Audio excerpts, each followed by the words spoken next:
teman-teman semua di sini. Nah, kira-kira teman-teman udah siap belum nih buat kita bertemu di kajian pada hari ini pada tema rasamu, yaitu mengenai halal haram. Nah, dari teman-teman di sini dari Purwokerto semua atau ada yang dari luar kota? Mungkin bisa chat di kolom komen ya.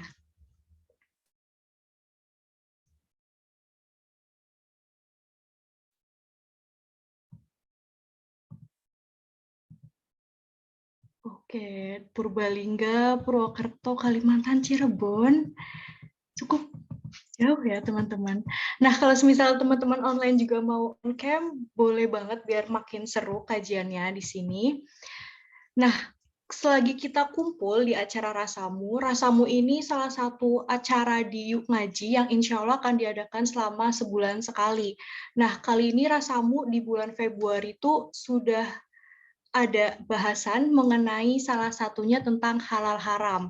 Nah, kemungkinan teman-teman kadang masih ragu nih, misal untuk membeli makanan maupun minuman, terutama di batas halal atau haram seperti itu.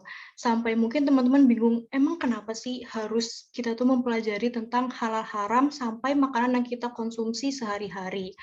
Nah, pada kajian Rasamu pada hari ini, temanya pas banget, misal teman-teman ikut pada kajian hari ini, yaitu mengenai kapan kamu halalin aku, konteksnya tentu saja mengenai makanan dan minuman. Oke, sebelum dimulai, mari membaca Al-Fatihah bersama. Bismillahirrahmanirrahim. Alhamdulillahirrahmanirrahim. Ar-Rahmanirrahim. Maliki yaumiddin. Iyyaka na'budu wa iyyaka nasta'in. Ihdinas mustaqim. Shiratal ladzina an'amta 'alaihim ghairil maghdubi 'alaihim. Nah, narasumber kita pada malam hari ini yaitu ada Mbak Benefisia Rosi Aca, STP. Mbak Benefisia atau Mbak Beben merupakan salah satu dari lulusan S1 Teknologi Pangan Unsur 2014, S2 Ilmu Pangan IPB, ongoing, serta organisasi yang Mbak Beben ikuti antara lain yaitu Bogor Science Club 2021 hingga 2022, serta Forum Mahasiswa Pascasarjana Ilmu Pangan IPB 2021 hingga 2022. Mbak Beben juga mendapatkan Certified Freelance Halal Auditor LPPOM MUI Provinsi DKI Jakarta tahun 2023. Nah, Assalamualaikum Mbak Beben. Waalaikumsalam warahmatullahi wabarakatuh. Iya, bagaimana kabarnya Mbak? Alhamdulillah baik. Alhamdulillah, Mbak Gimana Beben. kabarnya? Iya, baik Mbak, Alhamdulillah. Apakah Mbak Beben sudah siap? Insya Allah. Baik, insya Allah Mbak Beben akan sharing mengenai beberapa poin tentunya untuk mengenai pentingnya pakan halal, titik kritis kehalalan hingga proses labeling halal. Waktu dan tempat dipersilahkan Mbak Beben. Oke, makasih Mbak Putri. Ini aku izin share screen dulu ya. Iya Mbak.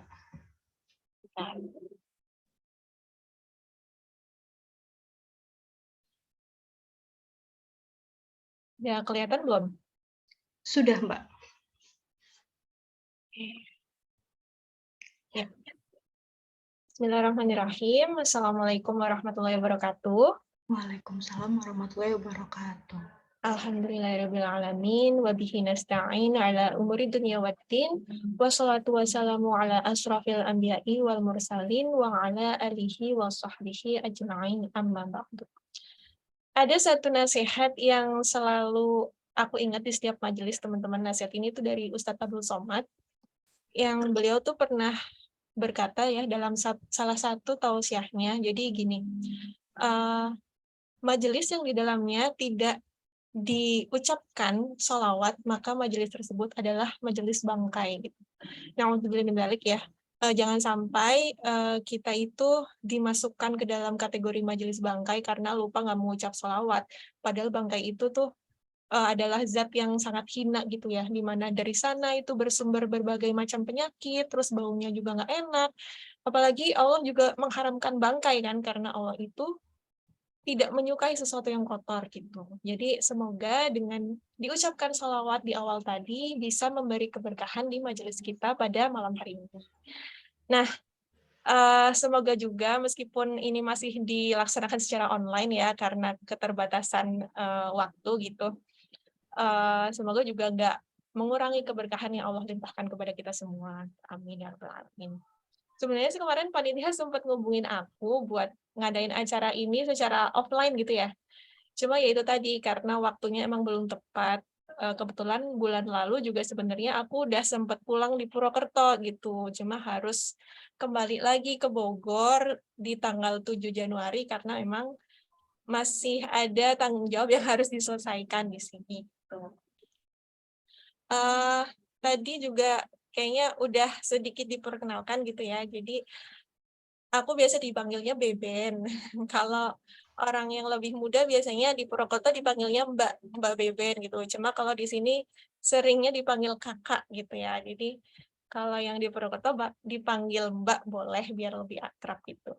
Terus kegiatanku saat ini tadi ya masih berstatus mahasiswa magister di semester-semester akhir gitu, sudah lagi merasakan tugas akhir lah. Mungkin teman-teman yang kuliah juga pernah merasakan ya gimana beratnya menyelesaikan tugas akhir gitu. Jadi minta doanya aja semoga diperlancar segala urusannya gitu. Terus selain jadi mahasiswa, qadarullah juga aku jadi pekerja freelance auditor halal di LPPOM MUI DKI Jakarta.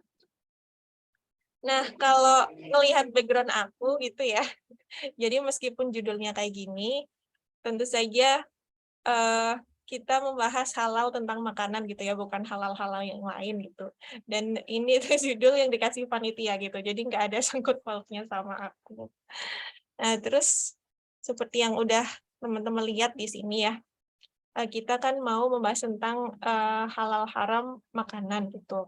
Mungkin sih panitia mengangkat topik ini karena beberapa waktu lalu sempat ada isu gitu ya terkait apa namanya kehalalan suatu produk gitu, yang produk itu tuh bentuknya es krim gitu. Jadi dia agak bermasalah di sertifikasi halal gitu kan. Cuma aku nggak bakal membahas secara spesifik di dalam hal itu karena sebenarnya sudah ada yang membahas dan beliau itu lebih ini ya, mungkin lebih lama berada di LPPOM MUI daripada aku gitu, karena udah dari tahun 99 waktu itu. Beliau adalah Bu Aisyah Maharani gitu kan. Nah, Bu Aisyah Maharani ini diundang oleh Ustadz Fatih Karim gitu dan diwawancarai terkait status kehalalan es krim ini dan cerita gitu, gimana kok bisa sampai ada kejadian seperti itu gitu. Jadi kalau misalnya teman-teman mau menyimak lebih lanjut terkait isu itu, silahkan aja nanti setelah ini atau mungkin besok mampir aja ke channelnya Ustadz Fatih Karim. Gitu. Nah, terus di sini kita mau bahas apa gitu? Nah, kita mau bahas tentang kehalalan pangan secara umum aja gitu. Karena kehalalan pangan secara umum juga kita sebagai muslim kan wajib aware gitu ya. Wajib aware terhadap apa yang kita makan, apa yang masuk ke dalam tubuh kita gitu kan. Terus selain itu juga tentang jaminan halal yang ada di negeri kita. Nah, aku harap di forum malam hari ini jadi forum yang lebih interaktif gitu. Jadi nggak cuma aku yang ngomong sendirian gitu. Mungkin nanti teman-teman bisa berpendapat terhadap pertanyaan-pertanyaan yang mungkin nanti aku lontarin ke teman-teman gitu. Dan tenang aja, pertanyaan-pertanyaannya nggak susah, nggak serius-serius amat, cuma pertanyaan iseng aja, dan aku juga pengen tahu gimana sih pendapat teman-teman semua gitu kan, terkait yang nanti bakal aku tanyain. Nah, Oke, teman-teman bisa siap Mbak Beben. ya, bisa raise hand nanti, atau langsung open mic aja gitu, oke? Ya, langsung aja ya ke pertanyaan yang pertama. Nah, jadi ketika teman-teman dengar kata halal, apa sih satu hal yang terlintas di pikiran teman-teman gitu? Ada nggak yang mau speak up? Di sini santai aja. Aman buat dimakan. Aman buat dimakan. Ada lagi? Di kolom chat boleh dimakan, Mbak. Menyehatkan, Oh, aku nggak bisa lihat. bukan yang haram. Oh, rame ya kayaknya kolom chatnya, tapi aku nggak bisa menyimak nih. Oh iya, nggak apa-apa Mbak, dibacain. Oke, masih ada lagi?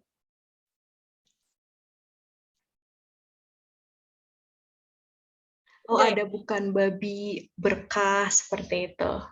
Masya Allah. Jadi, Sesuai syariat Islam tentu saja. mantap. Masih ada. Masih Mbak Toyib. Oh, Iya. jadi halal itu pasti toyib gitu ya? Banyak ya kayaknya yang terlintas di pikiran teman-teman. Next aja ya. Pertanyaan kedua nih kayaknya mungkin agak panjang penjelasannya. Jadi nanti teman-teman bisa open mic aja daripada kelamaan ngetik gitu. Nah, halal haram itu sebenarnya apa nih? Kalau tadi kan udah terlintas nih satu hal yang ada di pikiran teman-teman. Tapi sebenarnya halal haram itu apa sih? Ada nggak yang mau berpendapat? Tenang aja, di sini akhwat semua, no judgment. Jadi feel free untuk berpendapat. Ayo, ayo. Santai teman-teman, boleh open mic. Ya, it's okay. Ya, Ngetik juga boleh, nggak apa-apa. Nanti aku bacain buat Mbak Beben. kepanjangan nggak kalau diketik nih? Oh iya ya.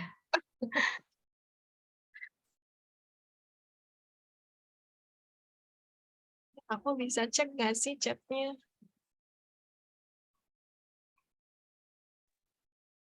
Ada Mbak, di kolom chat halal itu diperbolehkan. Kalau haram itu dilarang, seperti itu. Oh ya, bisa. Terus apa lagi nih? Kayaknya malu-malu buat open mic ya.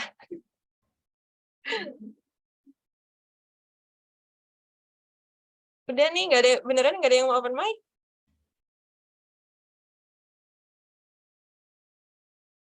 Ayo silahkan, siapa aja. Iya, peserta diharapkan aktif juga karena dari panitia juga nanti akan ada door prize seperti itu di akhir acara ya. Teman tenang aja teman-teman, tenang. Oke, Ya. Mbak Diana silahkan. Ada yang raise hand, Mbak? Oh iya, silahkan Mbak Diana.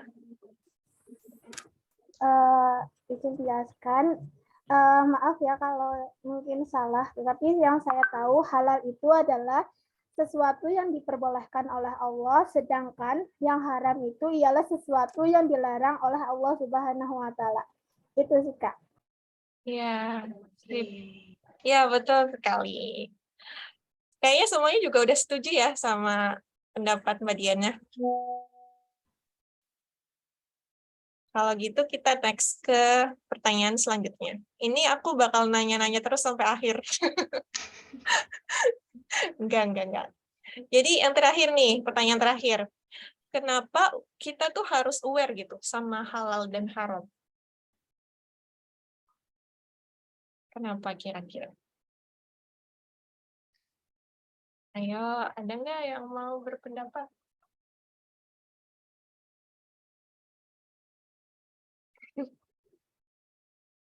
Ada door prize loh, teman-teman. Iya. Raise hand dulu boleh, langsung mengutarakan pendapat juga boleh. Mungkin ini ya Mbak Beben, mengapa harus aware dengan makanan halal haram itu agar Sang Pencipta, agar Allah itu ridho sama kita ya. Itu bukan ya Mbak Beben? Ya, bisa. Ada lagi nggak? Oh, Diana lagi. Waduh, Masya Allah. Silahkan Mbak Diana. Door prize-nya double nih kayaknya. Iya. Silahkan, Mbak. Ya, izin.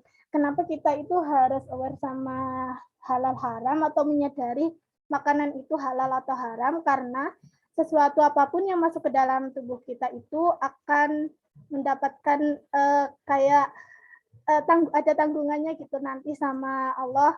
Dan terus apapun yang masuk di dalam tubuh kita, misalkan itu haram, pasti akan berakibat atau berimbas buruk juga kepada tubuh kita gitu. Mungkin misalkan kita memakan sesuatu yang haram, nah nanti tubuh kita itu mungkin hatinya akan keras, kayak gitu mungkin Kak. Iya, Masya Allah, lengkap banget ya. Iya, jadi kalau misalnya kita mengonsumsi hal-hal yang haram, itu salah satu sebabnya yang paling jelas adalah doa kita tuh bakal nggak terkabul ya. Makanya kita harus sangat aware dengan halal dan haram ini. Nah, oke. Kalau gitu aku lanjutin ya. Jadi halal haram ini adalah syariat, teman-teman. Syariat untuk yang mengimani Islam gitu ya, yang beriman terhadap kitab Al-Quran gitu. Nah, syariat ini apa? Adalah seruan dari Allah. Ya Allah itu kan adalah Tuhan kita, pencipta kita. Nah, selain sebagai pencipta, Allah ini juga mengatur manusia gitu. Dan aturan ini adalah aturan-aturan yang terbaik karena Allah itu adalah yang paling mengetahui kita kan, mengetahui ciptaannya gitu. Mudah menciptakan berarti ketika Allah memberi aturan juga aturan-aturan yang diturunkan adalah aturan-aturan yang terbaik gitu, yang harus kita laksanakan karena kita mau pakai aturan apa lagi kalau bukan aturannya Allah gitu kan. Nah, terus selain itu syariat dari Allah ini ada yang benar tadi, ada yang bentuknya larangan dan juga ada yang bentuknya perintah. Nah, kalau kita udah bicara tentang syariatnya Allah, berarti kita nanti akan bicara terkait fikih. Nah, aku mau tanya lagi, fikih itu apa? Fikih itu sebenarnya apa? Selama ini kita belajar fikih, tapi fikih itu sebenarnya apa sih? Mau searching dulu boleh teman-teman. Fikih adalah Apa tuh? Ya, bukan ujian, nggak apa-apa, searching. Boleh kalau malu untuk ini di kolom chat, nggak apa-apa.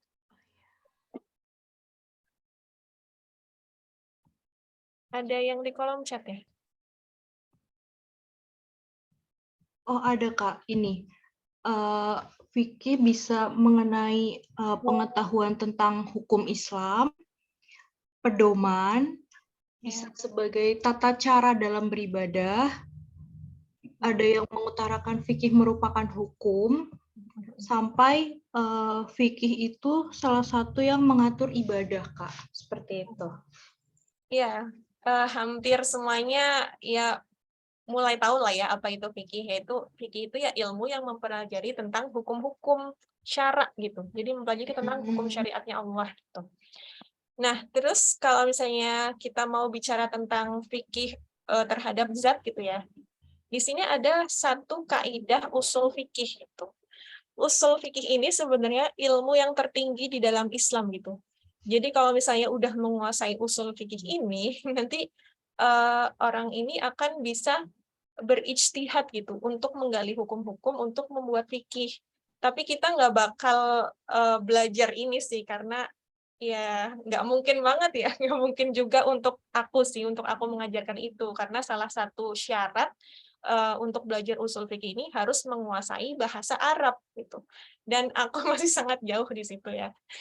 Nah, cuma ada satu kaidah yang perlu kita ketahui gitu, yang berbunyi al-aslu fi asyai ibahah malam yuridu tahrim, yang artinya hukum asal dari sesuatu adalah mubah selama tidak ada dalil pengharamannya gitu. Jadi sebenarnya hukum asal dari segala sesuatu yang ada di dunia ini tuh mubah. Mubah itu artinya boleh. Boleh digunakan, boleh dimanfaatkan, boleh dimakan gitu ya oleh umat Islam gitu selama tidak ada dalil pengharamannya gitu. Nah, berangkat dari kaidah ini berarti kita harus nyari nih dalil-dalil yang mengharamkan zat-zatnya itu ada enggak gitu kan. Kalau misalnya dalil-dalil ini ada, berarti ya zat-zat yang diharamkan ini yang harus kita hindari gitu. Sisanya mubah untuk kita gunakan gitu. Nah, terus kalau bicara hukum syara juga, sumber hukum syara itu ada dua, teman-teman. Kira-kira apa nih? Ada yang bisa nyebutin nggak? Sumber hukum syara. Oh ya, silakan Mbak Diana. Hukumnya itu ada dua, yaitu Al-Quran dan As-Sunnah. Ya, tepat sekali. Masya Allah, pinter-pinter. Kayaknya mungkin teman-teman di sini juga udah lebih pintar dari saya gitu ya. Jadi saya mohon izin untuk berbicara di sini gitu. Betul sekali. Jadi sumber hukum syara itu adalah Al-Quran dan As-Sunnah. Jadi kita lihat dulu di Al-Quran ada nggak dalil-dalil yang mengharamkan suatu zat untuk kita gunakan gitu. Kalau gitu kita lihat di Al-Quran dulu ya. Nah, ternyata ada nih di Quran surat Al-Baqarah ayat 173. Di sini udah aku bold ya. Karena Allah itu udah menyebutkan zatnya tuh secara sangat jelas gitu. Jadi udah eksplisit banget, nggak perlu kita terjemahkan lagi juga. Di sini udah dijelaskan gitu. Sudah disebutkan maksudnya, sudah disebutkan secara eksplisit. Yaitu ada bangkai, darah, daging babi, dan binatang yang ketika disembelih disebut nama selain Allah gitu. Nah, tapi meskipun Allah di sini membuat aturan seperti ini ya, Allah juga punya sifat yang maha pengampun lagi maha penyayang gitu. Jadi ketika ada seseorang yang dalam keadaan terpaksa gitu ya, untuk memakannya dalam keadaan terpaksa di sini dalam arti orang tersebut itu kalau nggak makan itu bisa mengancam jiwanya dia gitu. Dan ketika yang tersedia misalnya cuma zat-zat ini aja gitu. Nah, di sini Allah masih membolehkan gitu ya.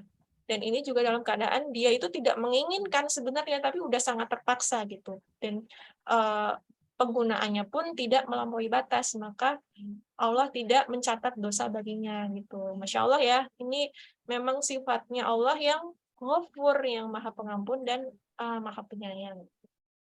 Nah, balik lagi ke zat-zat ini, Allah udah sebutin nih di sini. Terus kita lihat lagi, masih ada nggak yang Allah sebutin kira-kira? Nah, ternyata masih ada nih di Quran surat Al-Maidah ayat 3. Di sini juga udah aku bold lagi ya, ternyata Allah masih menyebutkan zat-zat yang sama itu, yaitu bangkai, darah, daging babi, daging hewan yang disembelih atas nama selain Allah. Terus di sini Allah jelaskan secara rinci lagi, yaitu hewan yang tercekik, terpukul, jatuh, ditanduk, diterkam binatang buas. Kalau binatang itu langsung mati karena sebab-sebab ini, maka ini haram dimakan karena dia termasuk ke dalam bangkai itu. Kecuali di sini Allah membuat pengecualian, kecuali hewan-hewan ini tuh sempat disembelih sesuai dengan syariat yang Allah turunkan gitu. Misalnya ada hewan yang terpukul, tapi dia tuh nggak langsung mati gara-gara pukulan itu gitu. Nah, maka habis itu mungkin ada orang yang inisiatif untuk menyembelihnya secara syariat gitu ya. Nah, terus hewan ini matinya tuh karena sembelihan kita. Nah, itu berarti insya Allah masih bisa dimakan gitu, masih halal dimakan. Nah, terus yang terakhir adalah hewan-hewan yang disembelih untuk berhala. Nah, ini juga nggak boleh ya teman-teman. Misalnya kita menyembelih hewan gitu. Cuma apa ya, maksudnya menyembelih hewan. Jadi hewan ini tuh bukan dimatikan dengan cara ditembak atau dipukul atau diapain gitu. Benar-benar disembelih. Cuma dia itu disembelihnya tidak sesuai dengan syariat gitu. Bukan karena syariatnya Allah. Misalnya disembelih untuk sebagai syarat-syarat tertentu apa gitu, ritual-ritual tertentu. Ya, itu termasuk ke sini ya, yang disembelih untuk berhala itu hukumnya haram untuk dimakan. Terus kita lihat lagi di dalil yang lain. Nah, masih ada di sini di Quran surat Al-An'am ayat 145. Di sini juga Allah masih menyebutkan zat-zat yang mirip ya, dipertegas lagi gitu sama Allah. Jadi ada bangkai, darah yang mengalir, terus daging babi dan binatang yang disembelih atas nama selain. Nah, ternyata ketika kita lihat di Al-Quran, Allah tuh masih menyebutkan zat-zat yang sama gitu. Maka dari itu, kita harus lihat lagi di sumber hukum syara yang kedua, yaitu apa tadi? As-Sunnah ya. As-Sunnah atau hadis gitu.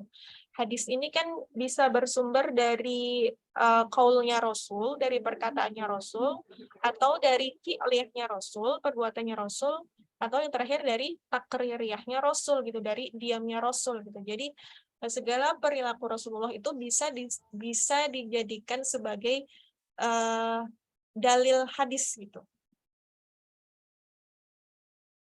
Nah, di sini kita lihat lagi, ternyata masih ada zat-zat di luar yang Allah sebutkan melalui ayat Al-Quran tadi, tapi disebutkan dalam hadis.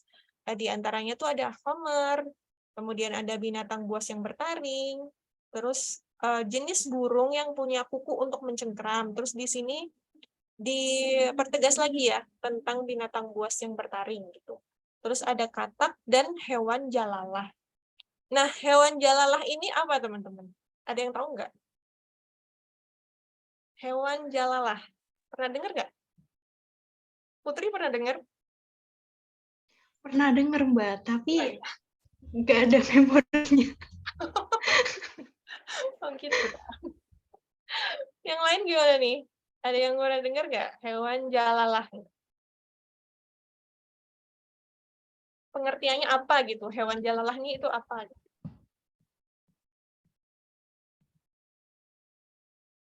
Nggak ada yang pernah dengar? Di chat kayaknya ada ya? Oh, iya Mbak, ada. Dari Oh iya, ini teman-teman, benar iya. nih. Hewan pemakan kotoran. Ya betul, hewan pemakan kotoran. Hewan jalalah itu adalah hewan-hewan yang dia itu memakan kotoran gitu ya, sebagai makanannya. Nah, ini juga yang jarang orang-orang ketahui sebenarnya. Karena dulu kan masa kecil aku tuh, sebenarnya aku sampai sekarang juga tinggalnya di desa gitu ya, berasal dari desa gitu. Nah, di desaku dulu tuh zaman-zaman aku SD, banyak banget orang yang bikin ini teman-teman, kolam ikan yang gede-gede gitu. Mungkin ada yang relate atau ada yang nggak relate. Pokoknya di tempatku tuh banyak gitu, kolam ikan gede-gede. Bahkan ada satu kompleks sendiri yang dia tuh isinya tuh kolam semua berjejer gitu. Nah ini tuh dalam banget, bisa mungkin sampai 5 meter ada ya, 5 meter ada, itu dalam banget. Nah terus juga dia tuh lebar, terus luas gitu pokoknya. Nah kolam ikan ini juga bisa dikasih berbagai macam ikan gitu. Misalnya gurame, mujair, lele, apa bahkan belut juga waktu itu sempat ada gitu yang melihara di situ. Nah, di kolam ini nanti di atasnya tuh dibikin bilik-bilik kecil gitu loh. Tahu nggak sih? Ada yang pernah tahu nggak? Bilik-bilik kecil ini buat apa? Oh, yang buat, oh iya, buat buang Ya, pip. jadi aku pakai bahasa yang agak ilmiah mungkin ya. Jadi bilik-bilik kecil ini ya untuk membuang sisa-sisa metabolisme manusia. Bener, Mbak. Paham Bener. ya? Iya. Nah, nanti sisa-sisa metabolisme ini bakal dimakan sama ikan-ikan itu. Bahkan mungkin jadi sumber makanan utama ikan-ikan itu ya. Terus nanti dicernalah gitu kan sama ikan-ikan itu. Diseraplah kan jadi bercampur dengan darahnya. Terus mungkin menjadi dagingnya gitu ya. Terus nanti di musim-musim tertentu bakal ini nih, masyarakat setempat juga bakal apa namanya kayak ngambilin ikannya gitu loh. Kayak apa sih kalau di tempatku tuh dulu bahasanya seser, diseser gitu. Tahu lah ya orang Purwokerto diseser. Nah, diseser terus dapet kan ikannya terus nanti dikonsumsi deh. Sebenarnya siklusnya sangat menjijikan ya kalau dipikir. Dan makanya itu Allah juga melarang gitu sebenarnya hewan-hewan kayak gini buat dikonsumsi. Ya karena itu tadi Allah itu sebenarnya nggak menyukai hal-hal yang kotor gitu. Dan karena kita sekarang udah tahu, ya lebih baik kalau misalnya pelihara ikan ya jangan dikasih makan kayak gitu ya. Kayaknya beberapa waktu yang lalu juga aku pernah lihat video ini, video di Instagram atau apa yang orangnya itu justru melihara lele, dia dibuang lewat kloset, jadi dipelihara di septic tank. Terus nanti dia dipancing lewat lubang septic tank gitu. Nah, itu nggak boleh tuh kayak gitu. Karena jorok banget sebenarnya kan. Nah, oke, balik lagi ke sini. Kan kita udah tahu nih, maksudnya zat-zat apa sih yang Allah haramkan gitu kan. Udah diambil dari Al-Quran sama hadis. Tapi kan sebenarnya ketika kita hitung-hitung gitu ya, zat-zat yang Allah haramkan ini sebenarnya ya jumlahnya tuh cuma sedikit gitu dibandingkan yang Allah halalkan, dibandingkan yang mubah tadi, yang mubah untuk kita gunakan gitu kan. Paling ini masih bisa dihitung jari lah. Dari jenis-jenis tumbuhan aja tuh nggak ada kan yang Allah haramkan, padahal jenis tumbuhan tuh banyak banget. Ada dari sayuran, buah-buahan, bahkan jamur ya, jamur kayak gitu juga nggak ada yang Allah sebutkan sama sekali gitu.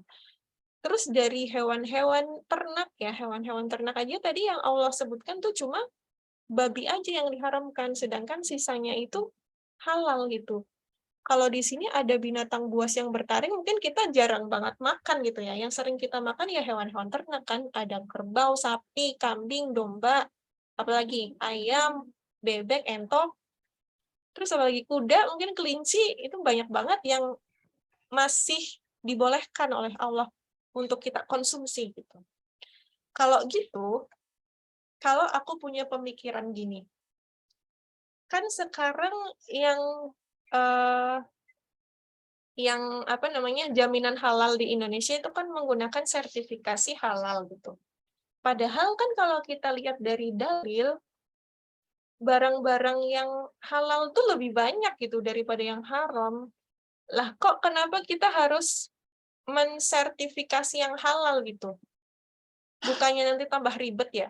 Karena kan yang halal tuh banyak banget gitu. Mending kita sertifikasi yang haram aja gitu. Iya nggak? Nah ini kok ada muncul coretan. Bener Mbak, bener. Kan pernah kepikiran kayak gitu juga sih. Iya kan? Iya, Kenapa nggak sertifikasi haram aja gitu? Ada yang setuju nggak sama pendapatku yang ini? Boleh lewat chat. Ini aku udah bisa lihat sih lewat chat. Setuju, wah betul. betul.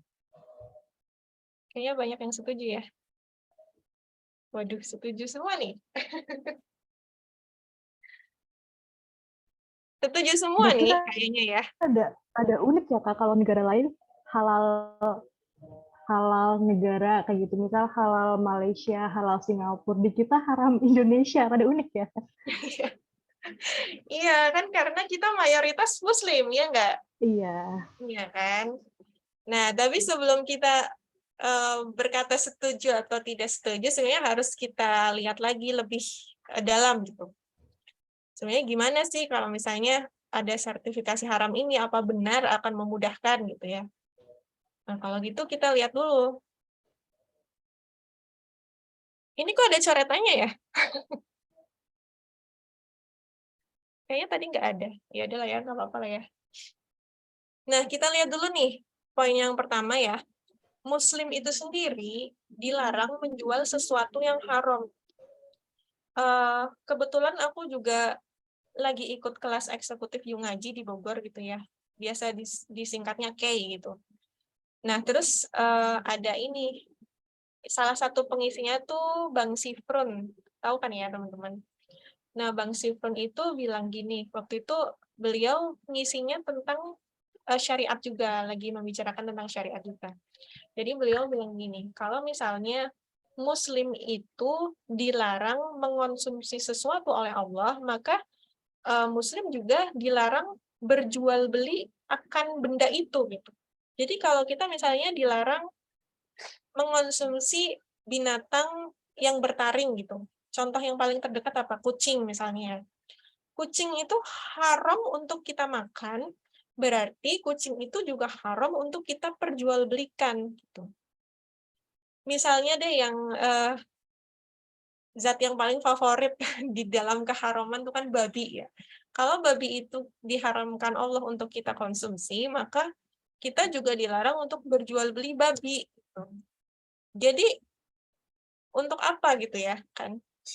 Untuk apa ada sertifikasi haram ketika Muslim aja tuh sebenarnya dilarang berjual beli barang-barang haram gitu.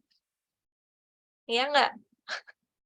Tapi terus nanti ada yang bilang gini, tapi Kak, kan cuma mayoritas gitu. Mayoritas nggak berarti semua penduduknya tuh Muslim gitu kan. Berarti masih ada nih pelaku-pelaku usaha yang non-muslim. Kalau gitu masih perlu dong sertifikasi haram gitu. Nah, kalau misalnya kayak gini, kan sebenarnya ada alternatif lain.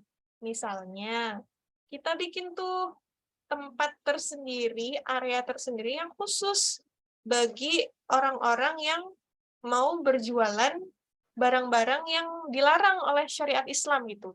Jadi, kalau misalnya mau berjual beli barang-barang yang dilarang oleh syariat Islam, dijualnya tuh di area ini aja gitu kan.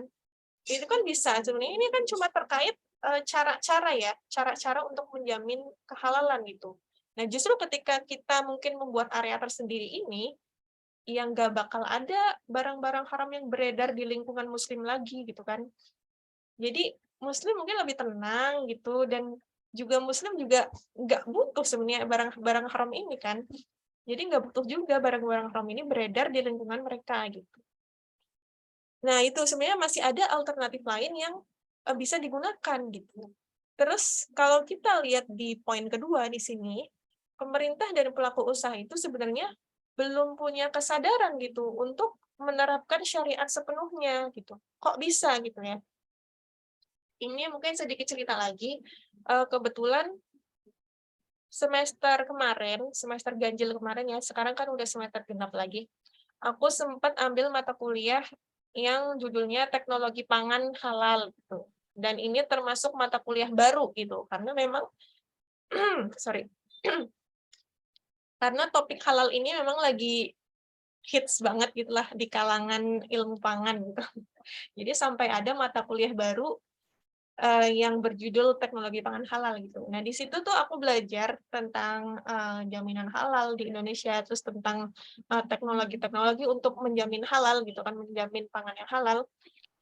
Tapi apa ya, maksudnya ketika kita belajar ini ternyata pikiran untuk menjamin halal ini itu berangkat dari banyaknya konsumen muslim gitu. Karena muslim yang semakin bertambah gitu jumlahnya kan, dan semakin banyak permintaan produk-produk halal, maka produsen-produsen itu berharap memiliki keuntungan yang lebih ketika produk-produk mereka itu punya sertifikasi halal itu. Benar nggak sih? Jadi mindset para pelaku usaha itu masih untuk mendapatkan keuntungan yang lebih gitu. Asasnya tuh masih asas manfaat untuk meraih keuntungan yang lagi besar nih pasarnya kan, pasar muslim lagi besar. Belum lagi ditambah mindset orang muslim yang sebenarnya ini mindset yang benar gitu. Kita sebagai seorang muslim ya harus punya mindset ini terhadap sesuatu kan. Kalau yang halal itu kita anggap baik ya, good gitu. Sedangkan yang haram itu bad gitu, buruk gitu kan. Dan ini mindset yang betul sebenarnya. Cuma kalau dikombinasikan sama keadaan sekarang, sama sistem yang ada sekarang, itu jadi nggak nyambung gitu. Ketika pelaku usaha mindset-nya masih untuk meraih keuntungan doang, terus tiba-tiba ada sertifikasi haram, di mana haram itu image-nya itu negatif, ya siapa ya? Di zaman sekarang dengan sistem saat ini, siapa yang mau mendaftarkan sertifikasi haram gitu kan? Ketika dia malah mau mendapatkan sesuatu yang negatif gitu. Padahal mereka mau menjual produk. Ya, ya. Ya. Terus, ini masih lanjut kan Mbak Putri? Ini iya, nanti break salat Isya dulu, Mbak. 15 menit. Oh, jam berapa sekarang? Iya, nanti sekarang jam 7:30 sampai 7:30 lebih sampai jam 7:45 berarti. Oh, gitu. Ya kayaknya di sini juga udah mulai azan sih. Berarti Iya. break sekarang. Iya, break. Berarti break dulu nggak apa ya, Mbak? 15 menit. Oke. Ya, siap Mbak Beben. Berarti teman-teman kita break salat Isya dulu selama 15 menit. Akun Zoom-nya mungkin bisa stay aja, nanti bisa langsung gabung di depan layar lagi. Jadi diperkenalkan buat teman-teman untuk salat Isya terlebih dahulu. Kita bertemu lagi di jam 7:45 menit. Oke, kalau gitu aku izin ini dulu ya. Off cam. Iya, off cam boleh, Mbak.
Kita lihat di bagian kulit dan tulang gitu. Kulit dan tulang ini kan bisa dijadikan gelatin. gelatin ini nanti bisa nih dicampur di berbagai macam produk kayak permen, marshmallow, atau selai gitu ya. Bahkan dia tuh juga bisa dijadiin ini, kapsul yang cangkangnya ya, cangkang kapsul itu loh. Itu bisa dibuat dari gelatin babi ini gitu. Bahkan kalau misalnya kita lihat gelatinnya aja gitu, belum dicampur ke berbagai macam produk ini. Misalnya kita disandingkan nih gelatin, ada gelatin babi, gelatin ikan, gelatin apalagi ayam misal, atau gelatin sapi, terus dijejerkan gelatin-gelatin itu. Mungkin aja kita tuh nggak bisa, dan bukan mungkin lagi ya, sepertinya kemungkinan besar itu nggak bisa membedakan mana nih yang gelatin babi dan yang bukan babi gitu. Karena ya memang ini tuh bukan zat yang bisa kita bedakan secara kasat mata gitu kan. Terus lagi ketika di jeroan ini nanti bisa diambil enzimnya. Salah satu enzimnya tuh ada yang namanya rennet.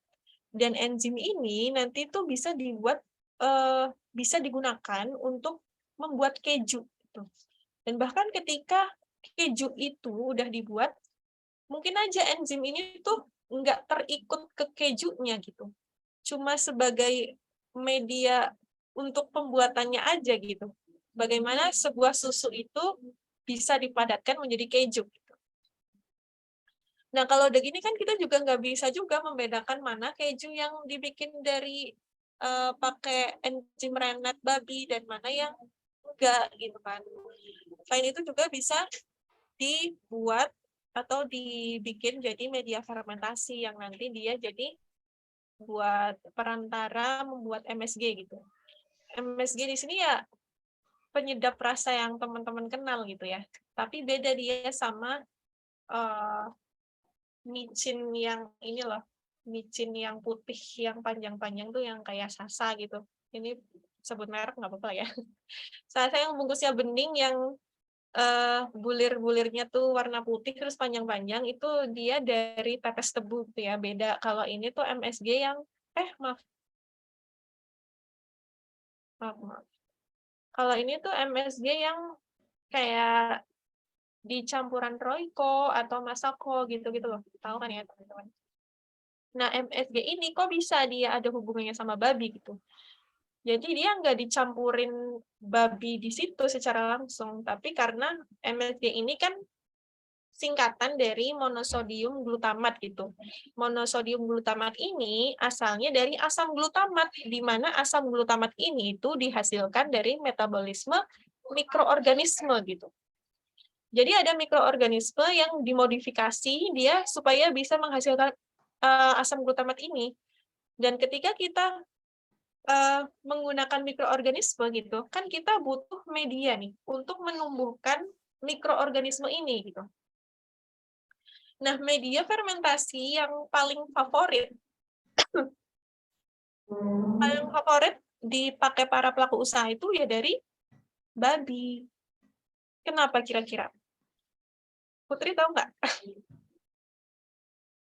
Mungkin alasannya di antara dua ini bukan kayak mungkin lebih mudah digunakan, kalau nggak lebih murah gitu. Nah, iya, salah satunya adalah karena lebih gitu. Hmm. Kenapa dia bisa lebih murah sih? Tahu nggak? Kenapa kok babi itu bisa lebih murah dibanding hewan ternak lain gitu?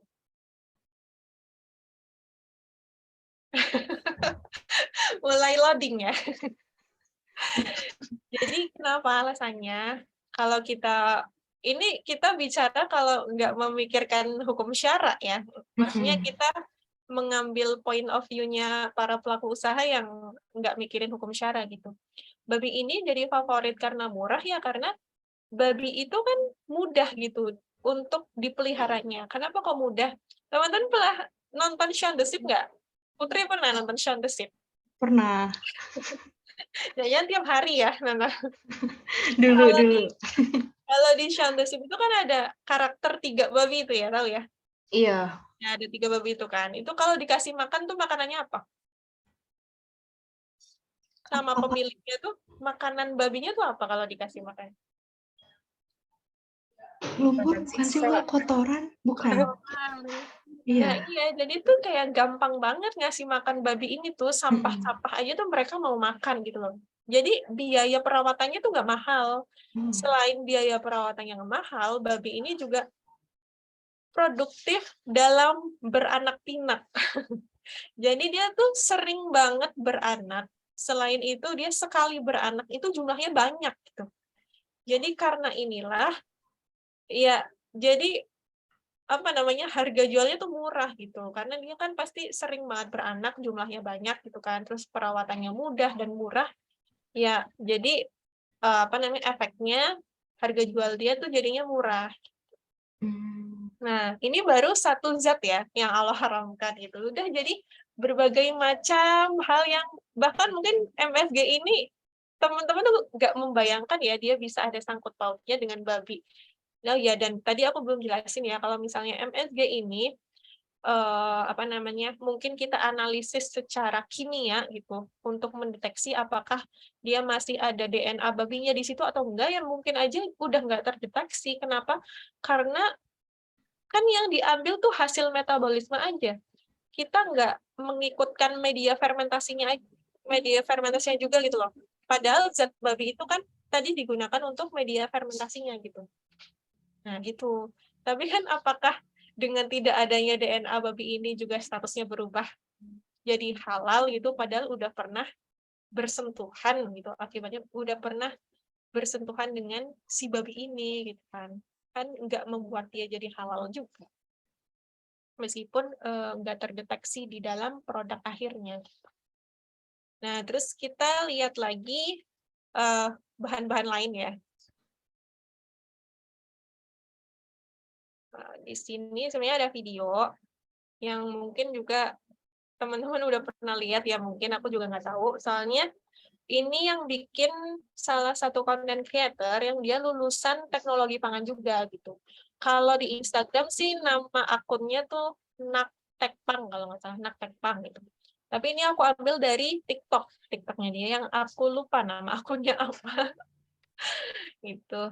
Nah di sini dia membahas pewarna karmin. Pewarna karmin ini biasanya ada di produk-produk yang berwarna pink gitu, berwarna merah muda gitu. Ya di antaranya produk-produk yang di sini gitu.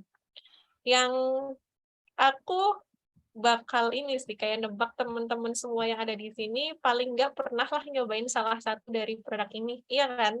Iya nggak Putri? Pernah. Jangan-jangan pernah semuanya nih.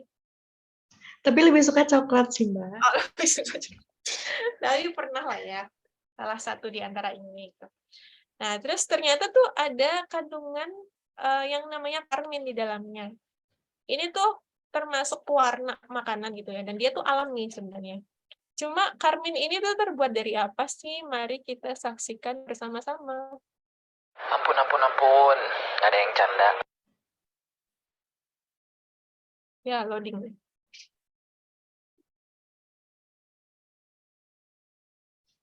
Kalau kalian ke toko apapun, coba cek produk makanan atau minuman yang berwarna kemerahan, contohnya dari susu atau yogurt. Pasti ada tulisan di komposisinya menggunakan pewarna alami karmin. Nih, gue kasih contoh-contohnya.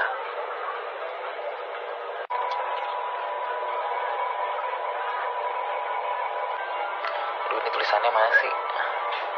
Nah, sekarang gue bakal kasih tahu karmin terbuat dari apa. Tapi kalian janji nggak boleh kaget, nggak boleh teriak, nggak boleh takut makan produk yang ada ininya. Iya, ini kutu daun jenis cochineal yang dihancurkan. Iya, jadi teman-teman semua kalau pernah mengonsumsi produk-produk ini berarti kalian tuh pernah mengonsumsi ekstrak dari kutu daun gitu. Nah, cuma nih, aku mau ngajak teman-teman berpikir lagi ya. Kalau misalnya teman-teman belum pernah lihat video ini gitu, atau belum pernah dapat informasi sebelumnya gitu, kalau karmin ini ternyata asalnya tuh dari kutu daun yang namanya tuh cochineal. Nah, apakah ketika teman-teman baca komposisinya itu langsung kebayang ini tuh dari apa asalnya? Ketika teman-teman nemuin pewarna alami karmin, coba. Pasti kan nggak kebayang ya, kalau ternyata dari kutu daun gitu. Iya nggak, Putri? Iya Mbak.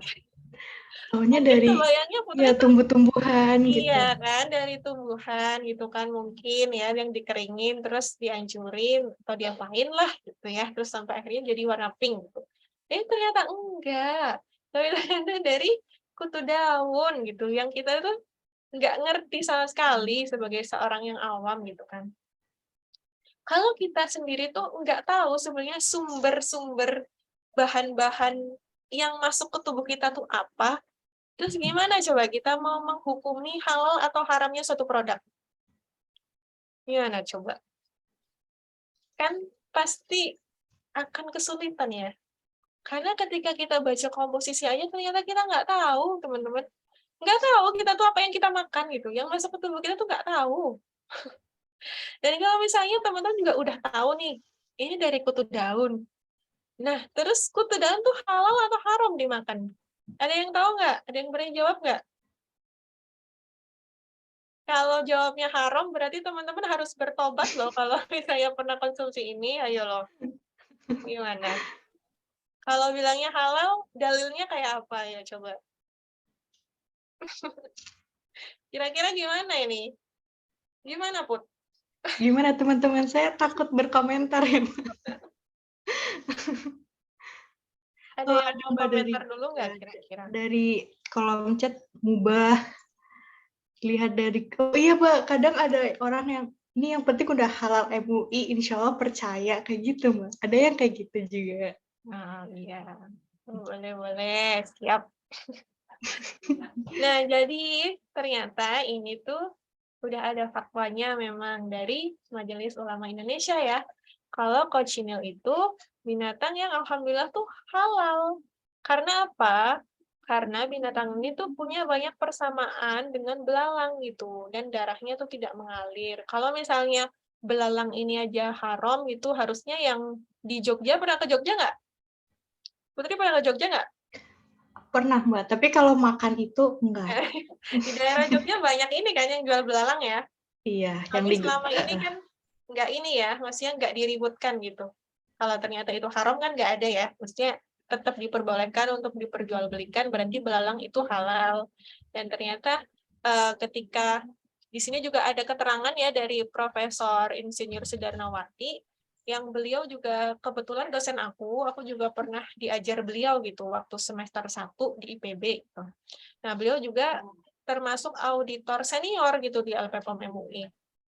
Nah, setelah dipelajari ternyata karakteristik dari cochineal ini tuh mirip belalang gitu. Maka MUI itu berfatwa bahwa cochineal ini tuh insya Allah halal untuk dikonsumsi. Nah, terus next ya, ada bahan satu lagi. Nah, ini hewan apa kira-kira? Ada yang mau tebak-tebak berdoor prize nih. Door prize dari panitia. Hewan apa nih kira-kira? Coba ketik di kolom komentar, boleh. itu yang suka bikin rumah di perairan ya, bukan? Nah, iya apa tuh namanya? Oh iya, ada Mbak berang-berang dari kolom Nah, chat. iya betul sekali berang-berang. Terus kok dia bisa pegang es krim di sini? Kira-kira apa hubungannya berang-berang dengan es krim? Ada yang mau mencocok logikan nggak? Apa nih Putri?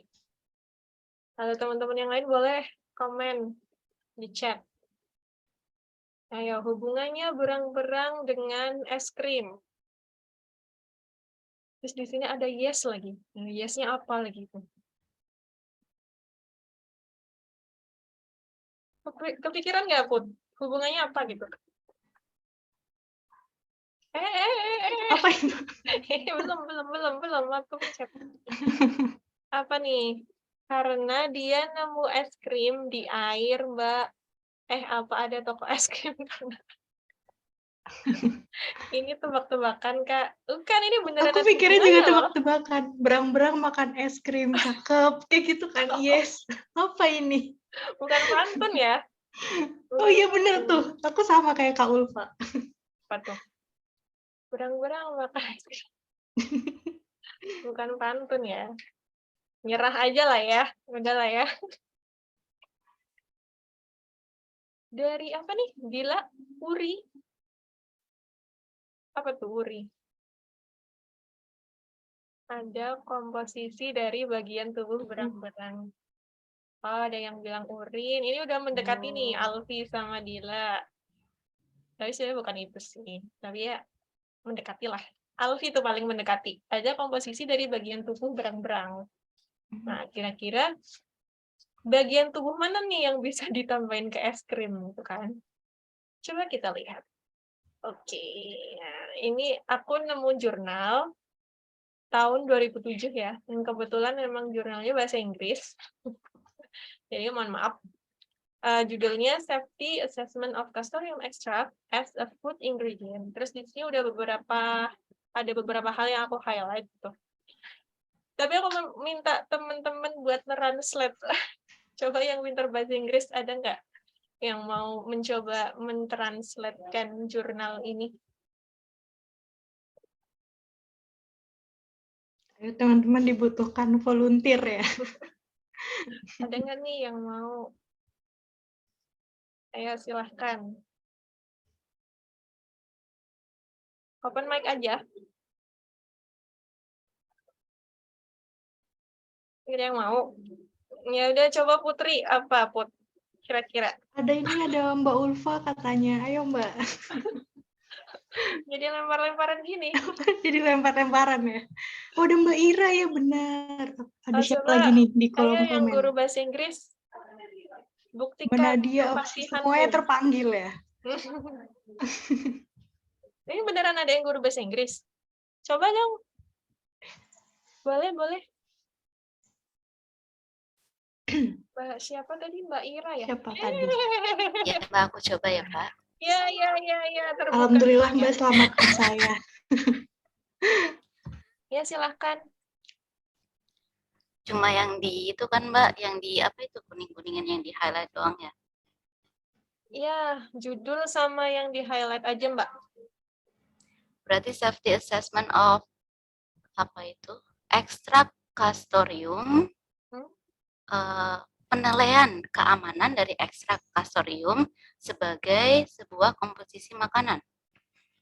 Terus Castoreum ekstrak bla bla bla adalah sebuah produk alami yang disiapkan prepared by direct hot yang dibuat dari ekstrak alkohol. Apa itu Mbak? Hot Ekstraksi alkohol. langsung. Ekstraksi langsung dari alkohol panas. Alkohol panas dari Castoreum. The dried and macerated castor. Aduh Mbak, itu. Nah, ini sampai yang kuning ini aja, Mbak. Castoreum itu dari apa sih ini sebenarnya? Oh, the dried and macerated glands. Berarti dari lendir kah Mbak maksudnya di situ? Sekresi. Dari kelenjar. Sekresi. Kelenjar sekresi. Dari jantan atau betina berang-berang. Iya, oke. Makasih Mbak Ira. Sorry ya Mbak. Makasih Mbak. Aduh belibet banget, sorry. Kayak ujian ya. Iya. Ya, makasih Mbak Ira. Jadi ya itu ya tadi. Castoreum ekstrak ini ya berasal dari ekstraksi kelenjar kastor gitu. Nah, ini tuh udah digunain selama 80 tahun ya. Baik di produk parfum ataupun makanan gitu. Kalau di makanan dia sebagai bahan tambahan pangan. Nah, di sini tuh biasanya jadi perisai vanila gitu. Makanya tadi ada es krim vanila. Karena jadi perisai vanila biasanya. Nah, terus dari bagian mana, kelenjar yang mana gitu kan yang jadi pertanyaan. Kelenjar bagian mana nih yang diambil? Nah, di sini ada gambarnya. Jadi lihat ya, ini penampangnya berang-berang. Jadi ini tuh bagian kepalanya. Terus ini ada mulutnya nih. Terus ini kaki depan, kaki belakang, sudah ekor. Nah, ternyata kelenjarnya tuh di bagian sini nih. Bahkan ada tutorialnya nih. Tutorialnya adalah dikuliti dulu berang-berangnya, terus bikin potongan kurang lebih 2 inci dari, maaf ya, dari lubang anus. Nah, 2 inci itu sekitar cuma 5 cm doang dari lubang anusnya, terus nanti dibedahlah dia, terus bisa diambil kelenjarnya, kayak gini bentuknya. Kayak gini tuh. Terus nanti dikeringkan deh dia tuh. Nanti dia bisa jadi perisai vanila. Dan bisa ditambahkan ke berbagai macam makanan gitu kan. Bahkan udah dipakai selama 80 tahun gitu. Udah berapa kali lipatnya umur teman-teman di sini coba. Udah lama banget. Nah, yang jadi masalah adalah titik kritisnya tuh gimana kalau kayak gini? Titik kritis kehalalan kalau misalnya kita mau menggunakan ekstrak ini gitu.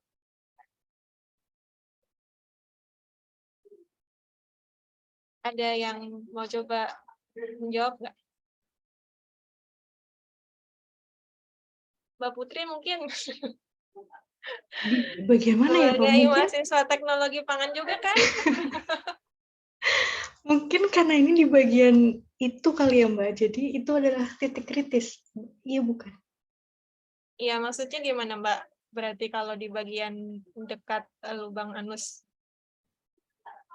kalau digunakan berarti dia harus bebas najis dulu ya. Jadi hukumnya tuh mirip-mirip kayak kopi luwak. Teman-teman tahu kopi luwak? Iya, itu kan sebenarnya dari kotoran luwak ya. Cuma dia Iya. kan boleh dikonsumsi ketika najis-najisnya yang menempel di biji kopi itu dihilangkan gitu. Dan karena biji kopinya sebenarnya kan nggak terlalu banyak berubah ya, kecuali tertempelin najis tadi, maka dia itu bisa digunakan. Nah, ini juga kayak gitu. Karena dia kan di dekat ini ya, lubang yang berdekatan dengan najis gitu. Jadi harus bersih dari najis. Selain itu apa satu lagi? Karena dia hewan, berarti harus diperhatikan apanya tadi? Ingat nggak di dalil-dalil ayat-ayat Al-Quran? Iya, Mbak Ulfa benar. Cara sembelih berang-berangnya. Betul. Jadi cara sembelihannya harus secara syar'i. Nggak boleh kalau misalnya dia mati tertembak, terus diambil, berarti dia haram. Ya nggak? Gitu. Cuma teman-teman boleh agak agak tenang lah kalau mengonsumsi sesuatu yang vanilla, karena sebenarnya ini juga udah mulai jarang digunakan. Karena dulu tuh sempat di tahun berapa gitu, udah lama juga, sempat ada perburuan massal berang-berang ini, dan karena memang dikhawatirkan gitu ya, jumlahnya akan semakin berkurang, makanya dilarang gitu, udah dilarang perburuannya. Di negara tertentu sih itu, bukan di Indonesia, sebenarnya di negara Eropa. Nah, sekarang vanilla ekstrak ya asalnya dari tumbuhan aja gitu, bukan dari berang-berang. Nah, itulah sebabnya kalau kita ngelihat ngelihat dari bahan-bahan tadi ya yang udah kita pelajari beberapa gitu, sebenarnya masih ada banyak lagi sih. Kita tuh jadi semakin terbuka pikirannya kalau ternyata makanan-makanan saat ini ya makanan-makanan yang ultra processing food. Maksudnya apa? Maksudnya makanan ini tuh sudah melalui banyak proses, sudah melalui banyak tahapan-tahapan proses di mana produk akhirnya itu biasanya jauh berbeda gitu dari bahan-bahan awalnya. Kayak yang udah tadi kita lihat ya, kayak karmin aja tuh sebenarnya dari kutu daun itu kan sudah sangat berbeda dari produk akhirnya yang dicampurkan ke susu segala macam. Terus ini juga bisa jadi vanilla ekstrak tuh. Nah, karena itulah ijtihad ulama sekarang yang membentuk suatu lembaga yang menjamin kehalalan pangan gitu. Namanya ada Majelis Ulama Indonesia. Nah, majelis ini berisi ulama-ulama gitu yang bisa mengeluarkan fatwa-fatwa gitu, yang bisa berijtihad atas hukum-hukum tertentu gitu ya, atas fikih-fikih tertentu. Nah, di bawah Majelis Ulama Indonesia ini ada yang namanya LPPOM MUI. LPPOM MUI itu berisi ahli-ahli gitu, ahli-ahli di bidang sains biasanya, dan itu biasanya auditor ya. yang bekerja sebagai auditor yang untuk meneliti bahan-bahan zat-zat itu secara saintik tadi, supaya ulama tuh bisa mengkategorikan bahwa bahan ini tuh termasuk yang halal atau haram gitu. Cuma dari tahun 2017 terus dibentuk badan baru yang namanya BPJPH. Gitu. Nah, sebenarnya MUI ini tuh dibentuk tahun 89 zamannya Pak Harto dan atas atas kerjasama dengan IPB juga itu, terus jadi terlahirlah lembaga ini gitu. Dan lembaga ini sebenarnya bukan lembaga pemerintah, teman-teman. Ini tuh masuknya LSM, Lembaga Swadaya Masyarakat, yang dia tuh berjalan ya sendiri, maksudnya berjalan sendiri tuh tidak dibiayai oleh pemerintah. Nah, sekarang mekanismenya berbeda ketika ada lembaga baru yang namanya BPJPH. Nah, BPJPH ini dia itu di bawah Kementerian Agama dan ini adalah lembaga pemerintah. Jadi yang dulu sertifikasi halal itu dipegang semuanya oleh MUI dan LPPOM MUI, sekarang ada sebagian juga kewenangan-kewenangan yang dipegang oleh lembaga baru ini. Nah, terus sebenarnya gimana sih alur sertifikasi halal gitu kan? Ini yang biasanya dikepoin nih sama pelaku usaha kecil menengah.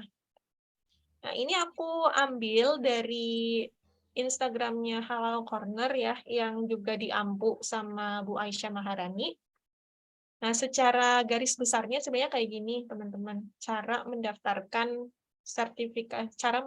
produk sampai mendapatkan sertifikat halal gitu. Yang pertama ya pelaku usaha tuh mendaftar ke BPJPH.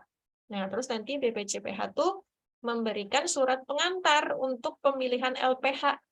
Nah, LPH itu apa sih sebenarnya? LPH itu singkatan dari Lembaga Pemeriksa Halal gitu.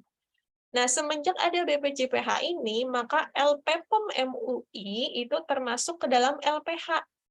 Jadi sekarang LPPOM MUI itu LPH gitu. Lembaga Pemeriksa Halal. Kalau dulu tuh ya nggak ada sebutannya, nggak ada sebutan LPH segala macam, cuma LPPOM MUI aja gitu. Nah, terus nanti LPH ini akan melakukan audit gitu, audit halal gitu, yang dilakukan oleh auditor seperti saya. Nah, proses audit ini tuh nggak mudah, teman-teman. Jadi, harus ada yang namanya pre-audit dulu. Pre-audit itu ya apa-apa yang harus kita siapkan sebelum melakukan audit itu harus direncanakan segala macam. Nanti setelah itu kita baru bisa mengkomunikasikannya dengan pelaku usaha. Terus nanti udah settle nih, udah janjian sama pelaku usaha, kira-kira mau diaudit kapan, kita datanglah ke TKP, baru bisa melakukan audit itu. Terus nanti setelah audit, kita sudah mencatat temuan-temuan yang ada gitu ya, sesuai fakta, baru setelah itu nanti kita rapat auditor gitu. Jadi bakal ada rapat auditor, nanti kalau misalnya udah selesai nih rapat auditor, baru hasilnya diserahkan nih ke MUI ya, sebenarnya hasil audit ini diserahkan ke MUI. Karena sekarang yang memberi fatwa itu sebenarnya masih MUI gitu. MUI ini nanti menerbitkan ketetapan halal. Nah, setelah ada ketetapan halalnya, dikasih baru ke BPJPH gitu. Nah, terus baru BPJPH bisa menerbitkan sertifikat halal. Cukup banyak ya ternyata tahapannya gitu, dan melibatkan banyak lembaga gitu. Sebenarnya kalau dari aku pribadi juga melihat alur ini ya terlalu ribet gitu mungkin. Karena sebenarnya kalau misalnya ini dipegang oleh satu lembaga aja kan tidak perlu ada banyak tangan yang bercampur di situ ya. Jadi mungkin ada satu tahap yang bisa dihilangkan gitu, kayak memberikan surat pengantar gitu, nggak usah lah, langsung aja kan bisa gitu kan. Jadi nggak usah ada step-step yang sepertinya kurang diperlukan gitu ya. Apalagi ketika kita mengkomunikasikan dari satu lembaga ke lembaga lain kan biasanya kita harus menunggu responnya segala macam kayak gitu kan. Kalau misalnya satu lembaga aja kan masih bisa dikontrol gitu. Masih pengontrolannya tuh lebih mudah gitu ketika hanya satu lembaga. Nah, terus aku juga nemu gambar yang menarik nih. Nah, ini aku nemu di Instagram juga sebenarnya. Bukan aku yang bikin. Jadi ya ini gambaran dari lembaga-lembaga yang ada gitu saat ini. Lembaga-lembaga jaminan halal di Indonesia. Ketika lembaga baru ini dibentuk gitu ya, dan sekarang punya kewenangan tersendiri, yaitu sebagai pendaftaran dan juga mengeluarkan sertifikasi halal, maka peran MUI dan LPPOM MUI di sini menjadi kerdil gitu kan. Jadi dia tuh ya perannya sekarang jadi LPH aja gitu. Nah, terus di sini juga bisa nanti muncul LPH baru, teman-teman. Di sini akan banyak muncul LPH baru. Yang efeknya apa? Bukannya nanti kalau semakin banyak LPH, proses sertifikasi halal itu akan semakin cepat gitu ya. Logikanya gitu kan. Tapi juga efek negatifnya itu bisa aja di sini antar LPH jadi ada persaingan gitu, teman-teman. Apalagi kan kita udah bahas ya tadi. Kalau misalnya pemerintah dan pelaku usaha itu asasnya itu belum asas syariat gitu, belum dilandasi oleh ketakwaan, tapi masih dilandasi oleh apa namanya, mengambil manfaat sebesar-besarnya gitu.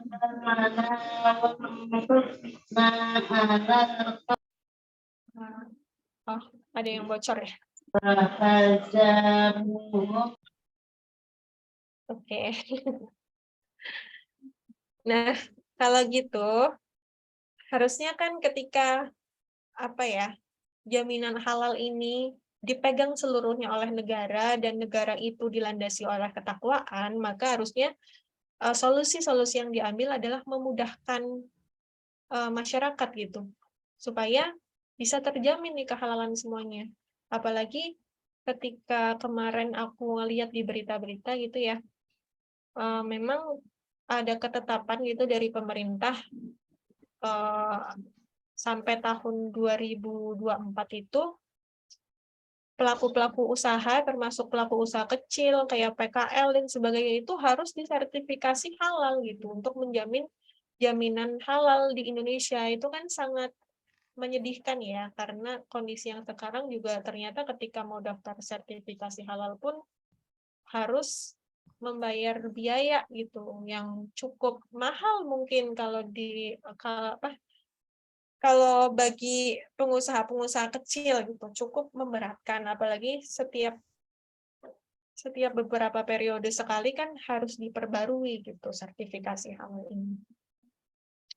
Jadi ternyata banyak sekali problem yang dihadapi gitu dalam jaminan halal negeri kita. Sayangnya kita itu sebagai umat muslim kok, yang sempat aku lihat ya kemarin, sempat aku pantau juga dari dari Instagramnya Bu Aisyah Maharani gitu. Banyak orang-orang yang kemudian ini jadi mendebatkan antara sertifikasi haram dan sertifikasi halal gitu. Padahal kita itu kan sebenarnya sebagai umat muslim yang diinginkan ya jaminan halal yang bisa mengcover semuanya kan, seluruh masyarakat gitu. Tapi di dalam umat muslim sendiri itu masih memperdebatkan sesuatu yang sebenarnya itu bukan masalah akar gitu. Ini hanya masalah cabang kan, kayak tadi aja waktu kita bahas tentang sertifikasi haram, ternyata ada alternatif lain gitu yang bisa kita mungkin terapkan selain sertifikasi-sertifikasi ini gitu kan. Nah, ini tuh jadi sangat menyedihkan sih di mataku gitu. Sebagai umat muslim, walaupun kita mengambil jalan yang berbeda gitu ya, setidaknya tidak usah memperkeruh keadaan dengan saling berantem. Tapi ya kita di sini menghormati aja, ternyata ada saudara kita yang mengambil jalan untuk menjamin jaminan halal melalui sertifikasi halal, ya oke. Toh kalau keadaan sekarang tanpa LPPOM MUI juga kita pasti akan sangat kebingungan kan untuk memilih makanan dengan fakta-fakta makanan yang ada sekarang. Tuh, nah terus berarti supaya kita nggak berantem lagi di masalah cabang, kita kan harus nyari nih masalah akar yang kita hadapi sebenarnya apa gitu kan. Nah, kan ternyata kita tuh membutuhkan jaminan halal kan, itu yang kita butuhkan sebenarnya itu. Terus kita lihat apakah jaminan halal ini hanya perkara individu saja gitu ya. Kalau misalnya jaminan halal ini cuma terkait masalah individu aja, seharusnya teman-teman yang ada di sini semuanya ketika belajar halal haram makanan dan ketika teman-teman udah menguasai itu, seharusnya teman-teman hidupnya tuh semakin tenang kan. Tapi ternyata faktanya kita justru sekarang semakin nggak tenang gitu. Ketika kita tahu halal haram, malah kita tuh ngelihat makanan jadi parno, ini halal atau haram ya, kayak gitu kan. Berarti ternyata nggak berhenti di tingkat individu aja gitu. Nah, terus apakah ini di tingkat masyarakat itu? Di tingkat masyarakat itu termasuk pelaku-pelaku usaha gitu ya. Ternyata ketika pelaku-pelaku usaha ini pun udah ingin mendaftarkan sertifikasi gitu ya, sertifikasi halal kalau di zaman sekarang tuh, ingin mendaftarkan sertifikasi halal untuk mendapatkan jaminan halal untuk produk-produk mereka, ternyata mereka juga masih terhambat dengan alur yang kurang simpel, terus dengan biaya yang juga tidak murah gitu ya. Jadi mereka harus berusaha sendiri gitu. Padahal mereka berdagang pun ya mungkin karena itu pilihan terakhir mereka, karena mereka nggak bisa bekerja yang lain gitu kan. Tapi berdagang kecil-kecilan malah harus membayar sertifikasi halal yang mahal. Nah, berarti ini kan terkait regulasi yang ada di negara kita, gitu kan. Di mana kita kan di sini sama-sama hidup di sebuah institusi yang namanya negara. Nah, kalau kita hidup di dalam sebuah negara, di sana kan pasti akan ada aturan-aturan yang dilahirkan oleh pemerintahnya, gitu. Nah, aturan-aturan ini kan pasti harus kita patuhi, gitu. Cuma kalau misalnya yang memberi peraturan saja tadi masih berlandaskan manfaat aja gitu. Bukan karena berdasarkan ingin menjamin masyarakatnya untuk mendapatkan produk-produk yang halal, supaya lebih berkah negerinya, supaya masyarakatnya lebih bertakwa, supaya kalau berdoa rakyatnya juga nggak terhalang oleh dosa-dosa karena memakan makanan haram, kan bukan berlandaskan itu. Jadi ya kita semua sebagai masyarakat di negara kita gitu yang tercinta ini ya harus bersama-sama gitu.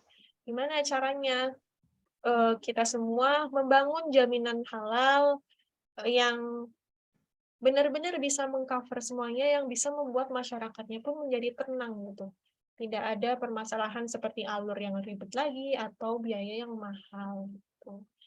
Nah, masalahnya sekarang kita harus mulai dari mana nih? Soalnya kita di sini bukan pemangku jabatan kan. Kita di sini nggak punya kewenangan untuk membuat peraturan-peraturan yang berlaku di negeri kita gitu. Nah, usaha minimal yang bisa kita lakukan adalah dengan belajar gitu. Karena di sini juga sebagai umat muslim ya, kita juga diperintahkan sama Allah gitu untuk menuntut ilmu. Dan menuntut ilmu ini wajib. Untuk semua muslim menuntut ilmu itu wajib. Sebenarnya ilmu apapun itu wajib, cuma di sini ada keterangan gitu. Kewajiban menuntut ilmu dalam hadis di atas adalah ilmu agama yang hukumnya fardu ain. Jadi meskipun ilmu menuntut ilmu itu wajib, tapi ternyata ada tingkatannya. Ada yang fardu ain dan ada yang fardu kifayah. Perbedaan dari fardu ain dan fardu kifayah ini apa, teman-teman? Masih ingat nggak? Coba aku bertanya kepada teman-teman di sini. Apa kira-kira masih ingat? Oke, silahkan Mbak Diana. Izin menjawab, kalau fardu ain itu wajib untuk diri kita, sedangkan fardu kifayah misalkan dalam satu kelompok ada satu orang yang sudah menguasainya, berarti semua kelompok itu terbebas dari hukum tersebut. Iya, Masya Allah sekali ya Mbak Diana. Betul sekali teman-teman. Jadi itu ya tadi fardu ain itu ya kita semua sebagai individu wajib untuk menguasai ilmu tersebut gitu. Sedangkan fardu kifayah itu ya kalau misalnya udah ada satu orang yang menguasai gitu, maka orang lain tidak diwajibkan lagi. Misalnya ini terkait ilmu ya. Misalnya ilmu yang fardu kifayah itu ya ilmu pangan misal. Nah, di sini di antara teman-teman ternyata udah ada saya nih, udah ada aku yang belajar ilmu pangan. Maka teman-teman yang lain ya sudah terbebas dari kewajiban untuk menuntut ilmu tentang ilmu pangan misalnya ya, maksudnya secara sainsnya bukan secara halal haramnya gitu. Atau misalnya teman-teman di sini ada yang guru bahasa Inggris gitu. Ada yang guru bahasa Inggris ya berarti itu ilmu yang fardu kifayah ketika sudah ada Mbak Ira tadi yang bisa menguasai bahasa Inggris, ya teman-teman yang lain mungkin tidak diwajibkan atau mungkin ada yang dokter atau perawat gitu. Maka kalau sudah ada dokter atau perawat di sini yang menguasai bidang itu, ya teman-teman yang lain tidak diwajibkan lagi untuk menguasai ilmu itu. Nah, sedangkan fardu ain itu ya yang setiap dari kita itu wajib untuk mempelajarinya, wajib untuk mengetahuinya. Dan ditambah keterangan oleh Syekh Muhammad Shaleh Al-Utsaimin gitu yang mendefinisikan ilmu fardu ain. Maaf ini ada typo. Jadi patokan ilmu fardu ain itu adalah ilmu yang menjadi syarat bisa terlaksananya dengan benar sebuah ibadah yang hendak dilakukan oleh seorang hamba atau muamalah. Nah, jadi ketika kita belajar tentang ilmu agama gitu ya, belajar tentang ilmu halal haram makanan, jadi kita tuh lebih tahu kan mana makanan yang harus dihindari dan mana yang enggak. Dan selain itu juga kita belajar ilmu agama yang lain, misalnya apa sholat, puasa gitu lah ya. Yang lain itu juga fikih wanita gitu misalnya. Itu juga wajib kita pelajari gitu, kita kuasai. Terus hubungannya dengan tadi adalah dengan kita belajar ilmu agama, kan Allah tuh sudah berfirman ya, kalau misalnya Islam itu rahmatan lil alamin gitu. Kalau misalnya Islam itu rahmatan lil alamin, berarti seharusnya rahmat bagi seluruh alam kan? Rahmat bagi seluruh alam, maka harusnya segala permasalahan itu bisa dicari solusinya di dalam Islam. Tuh. Jadi ketika kita belajar, kita juga nanti bisa nih mengetahui sebenarnya bagaimana sih dalam Islam gitu penjaminan halal ini yang supaya memudahkan masyarakat, supaya masyarakat itu tidak terbebani oleh biaya-biaya yang mungkin dianggap mahal. Gitu. Nah, untuk mengkaji ilmu Islam bersama, makanya kita yuk ngaji gitu. Ini S3 marketing ya. Karena taat bahagia dan maksiat sengsara gitu. Nah, aku harap sih teman-teman di sini semua nggak berhenti nih di forum ini untuk menyimak kajian ini aja, tapi bisa nanti dikomunikasikan sama teman-teman di UNgaji Purwokerto mungkin yang mau ikut kajian intensif. Ya, karena tadi itu ya, menuntut ilmu agama itu wajib, dan ilmu agama itu nggak mungkin kita kaji dalam sehari yang cuma berapa jam, mungkin 1 jam atau 2 jam gitu ya, nggak mungkin selesai gitu. Nah, semoga dengan nanti kita belajar agama bersama gitu ya, kita jadi lebih aware sama halal dan haram, kita jadi bisa bersama-sama mewujudkan jaminan halal yang terbaik gitu di negeri kita.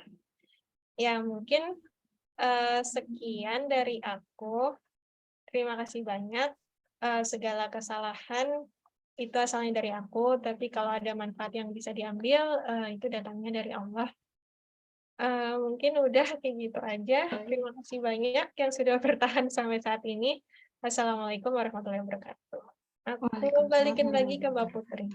Iya, terima kasih Mbak Beben. Jangan lupa teman-teman yuk ngaji ya, tetap tagline-nya tetap itu ya. Oke, materinya udah bagus banget, menarik banget. Saya selaku moderator juga dapat insight-nya banyak ya dari Mbak Beben. Padahal sama prodinya teknologi pangan, tapi tetap aja ilmu tuh kalau dipelajari emang nggak ada habisnya ya Mbak, jujur. Nah, Oke, dari sini, dari teman-teman mungkin ada pertanyaan, bisa langsung raise hand ataupun ketik di kolom chat juga nggak apa-apa.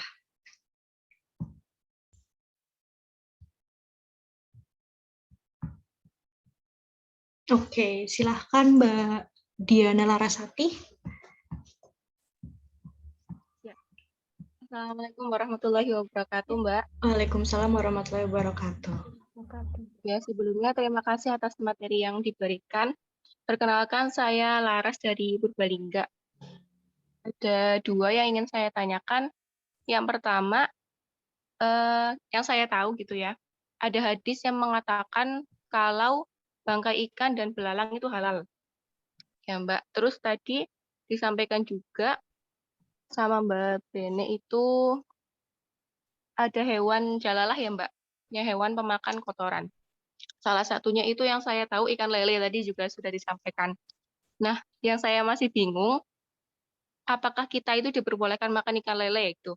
Padahal ikan lele juga kan pemakan kotoran tadi yang disampaikan juga. Terus juga eh, diharamkannya ikan itu juga ada yang bertaring. Contohnya ikan hiu. Ikan hiu kan bertaring ya, Mbak. Sedangkan tadi di hadis tadi itu kan bangkai ikan halal juga. Apakah ikan hiu itu termasuk diharamkan atau dihalalkan gitu? Itu ya pertanyaan yang pertama. Terus yang kedua, untuk ini salah satu ciri diharamkannya makanan itu kan menyembelih tidak dengan nama Allah. Nah, sedangkan kita sering makan ayam gitu ya, Mbak.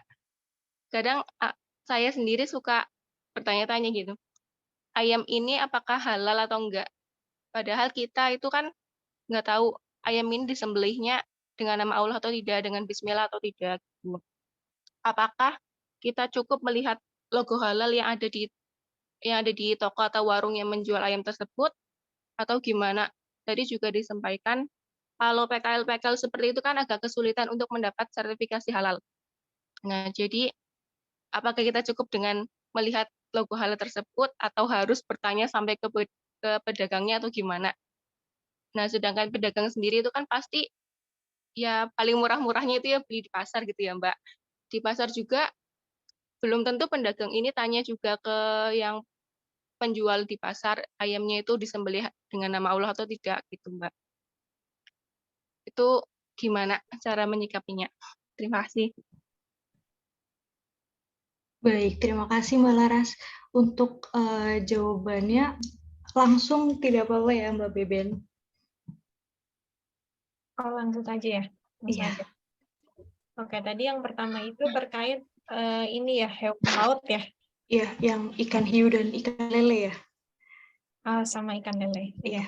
Kalau sependek yang aku tahu ya, karena ini bertanya sebenarnya udah terkait fikih gitu. Aku sebenarnya agak takut untuk menjawab perkara-perkara fikih karena sebenarnya itu di luar yang aku kuasai ya, karena aku sebenarnya lebih ke sains tadi kan. Nah, tapi ini aku jawab sesuai kapasitas ilmuku aja ya. Kalau yang aku tahu, emang semua hewan laut itu memang dihalalkan ya sama Allah, termasuk bangkainya gitu. Nah, jadi ya aku sih masih mempercayai itu, maksudnya dalil tersebut karena uh, apa namanya bangkainya aja itu halal gitu. Jadi semua yang ada di laut ya halal. Nah, terkait hiu, aku belum mencari lagi sih secara lebih detail gitu ya, apakah hiu ini halal ataukah haram. Tapi kalau misalnya dari hadis yang tadi sih aku kira itu hewan bertaring yang di darat gitu ya. Tapi mungkin nanti bisa kita cari lagi sama-sama ya gitu, atau ditanyakan kepada ustazah di Yuk Ngaji gitu terkait hiu ini gitu. Nah, kalau terkait lele, ini pernah dibahas di LPPOM juga gitu. Pas aku training sama LPPOM, memang lele yang dikasih makan kotoran di sini maksudnya kotoran manusia gitu ya. Kotoran manusia itu memang kalau di LPPOM sendiri dia dinyatakan haram gitu. Makanya sebenarnya LPPOM ini juga harusnya mengawasi produsen-produsen ikan lele gitu. Sebenarnya apa sih yang dikasih ke ikan lele ini gitu, makanan-makanan apa yang dikasih ke ikan lele ini tuh harus dipastikan gitu kan. Terus ini yang mungkin kadang-kadang tuh miss gitu ya, miss maksudnya terlewat. Karena itu tadi masalah regulasi yang ada sekarang, karena cara pendaftarannya harus mengeluarkan biaya yang cukup besar gitu. Jadi mungkin yaitu agak keberatan dari para produsennya sendiri. Padahal kalau dari LPPOM sendiri ya mereka sudah memikirkan ini juga gitu loh. Cuma untuk pelaku usahanya mungkin masih terkendala biaya itu ya, ini yang harus kita perbaiki gitu. Terus ini yang pertama ya, tadi yang kedua itu terkait hewan sembelihan ya, ayam ya, iya bukan? Iya Mbak, yang kalau misal beli di pasar itu kadang kita cuma tahu ayamnya tanpa tahu pedagangnya mungkin menyembelihnya bagaimana seperti itu, menggunakan nama Allah atau tidak. Nah, ini juga yang udah dibahas juga di LPPOM MUI waktu aku training gitu ya.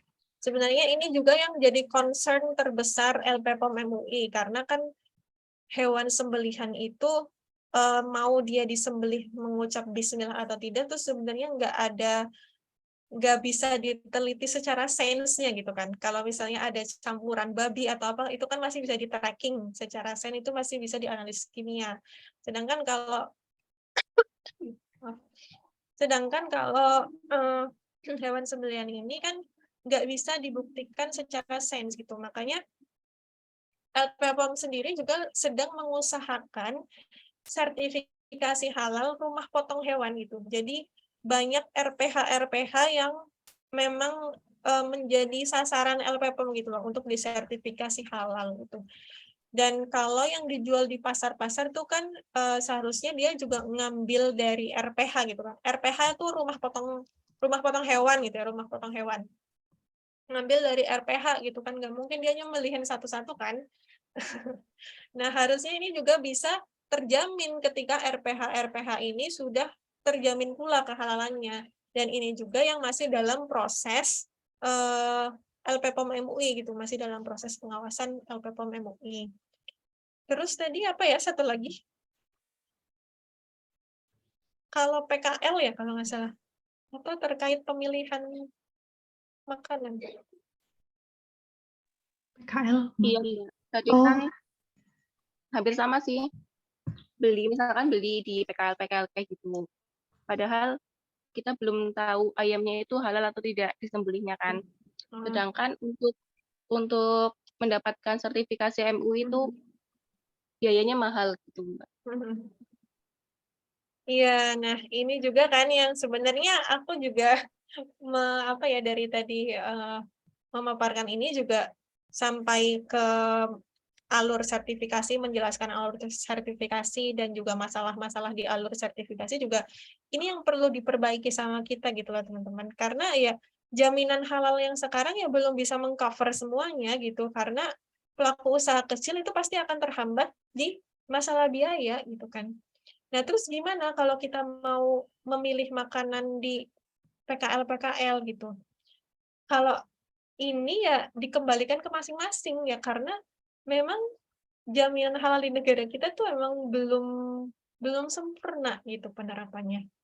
Belum bisa mengcover semuanya. Jadi usaha terbesar kita ya mungkin dengan menanyakan ya, kalau mau menanyakan ke ke pedagangnya, atau kalau bisa dilihat kadang kan kemarin juga ada yang sempat viral.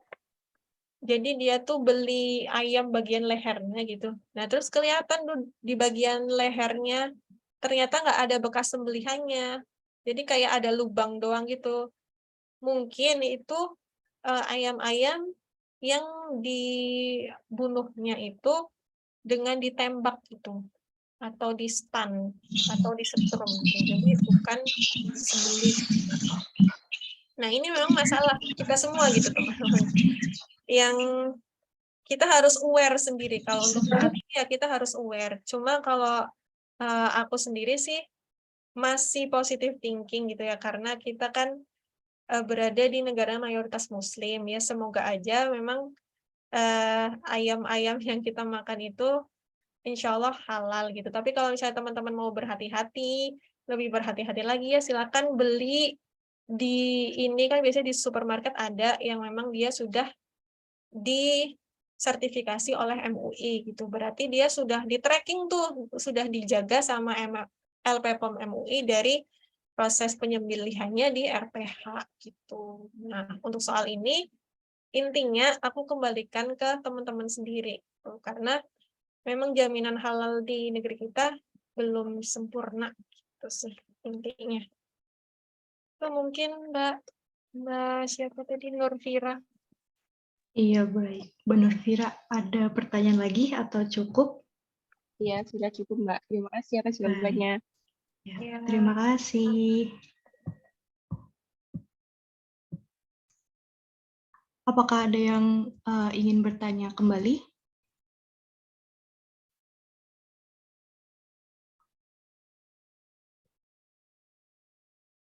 Oh ada tuh Mbak Putri. Oh iya, silahkan Mbak Nuraini. Assalamualaikum. Waalaikumsalam. Mbak Bebe tanya, apakah Iya. setiap negara punya ketentuan berbeda-beda terkait penentuan halal haram di lembaga masing-masing negara? Lalu kan sebenarnya kan patokannya sama ya Al-Quran dan As-Sunnah ya. Tapi kenapa pernah mendapati bahwa jadi makan saat itu lagi di Turki, makan kami pesan udang dan pelayannya langsung ngeliatin dari atas sampai bawah, kamu Muslim, kenapa makan udang? Gitu. Ternyata baru tahu kalau di Turki itu makanan laut selain ikan itu haram. Bisa dijelaskan nggak, Mbak? Terima kasih. Oke. Jadi ada 2 pertanyaan ya. Yang pertama kurang jelas tadi sebenarnya. Yang pertama tadi apa Mbak? Yang sebelum udang? Apakah di setiap negara punya ketentuan atau apa ya namanya patokan-patokan patokan-patokan halal haram yang berbeda. Padahal kan sebenarnya ada Al-Quran dan As-Sunnah yang sebagai petunjuk yang jelas gitu. Oke. Ya, jadi emang ini aku harus jawab dari mana ya? Kalau dari standar halal di seluruh dunia itu belum ada patokan yang satu gitu Mbak. Jadi memang di setiap negara itu masih berbeda-beda patokan halal haramnya. Apalagi kan di dunia Muslim sendiri itu kan punya yang namanya mazhab-mazhab gitu ya. Kadang kita kalau berbeda mazhab, terus nanti ijtihad para ulamanya itu berbeda gitu. Mungkin tadi udah disebutkan ya, kalau misalnya hukum syara itu kan ada 2. Ada sumber hukum syara kan ada 2, ada Al-Quran dan As-Sunnah. Tetapi kalau kita mau menggunakan dalil, sumber dalil sendiri itu ada 4. Selain dari Al-Quran dan Sunnah, ada juga yang namanya ijma sahabat, terus ada yang namanya kias gitu. Ijma sahabat ini maksudnya adalah kesepakatan para sahabat. Terus kalau kias ini adalah kayak analogi gitu. Dan yang bisa menganalogikan suatu kasus yang kita hadapi, apakah mirip dengan kasus yang pernah dihadapi oleh orang-orang terdahulu kita, itu ya cuma para ulama gitu. Nah, biasanya perbedaan-perbedaan ini bisa terjadi kalau ijtihad ulamanya itu berbeda gitu ya. Nah, ini juga yang sebenarnya diperlukan gitu kan, diperlukan di dalam dunia Muslim ya. Karena kita tuh nggak punya kepemimpinan yang satu gitu, makanya kita tuh Muslim di setiap negara nanti bisa beda-beda ijtihad terhadap sesuatu, terhadap suatu zat makanan gitu ya. Kalau aku sendiri sih kurang tahu yang fikih udang itu, karena kalau yang aku percaya tadi ya balik lagi ya semua hewan laut itu ya halal untuk digunakan gitu. Ya mungkin di ulama di Turki tadi punya ijtihad yang berbeda terkait udang ini gitu. Mungkin aja ada hukum-hukum yang berbeda gitu.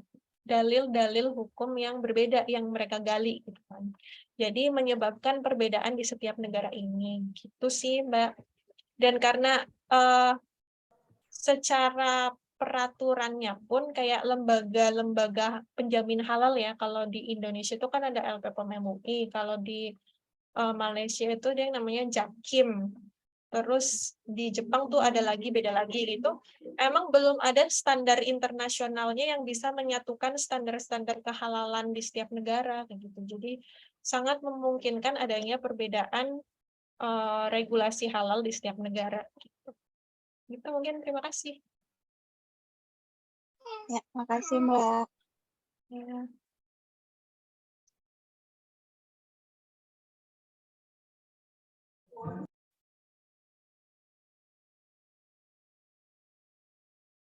Udah. Gimana Mbak Putri?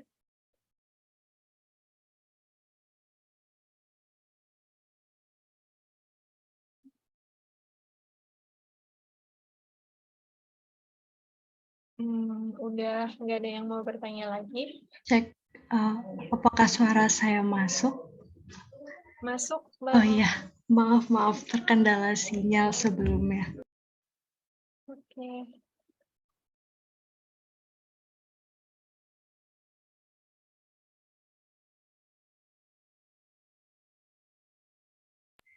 Baik, apabila sudah tidak ada pertanyaan, mungkin diskusi sudah bisa dicukupkan ya, Mbak Beben sebelumnya. Boleh, Mbak Putri. Terima Iya. kasih banyak ya. Ini aku izin stop share ya. Oh iya.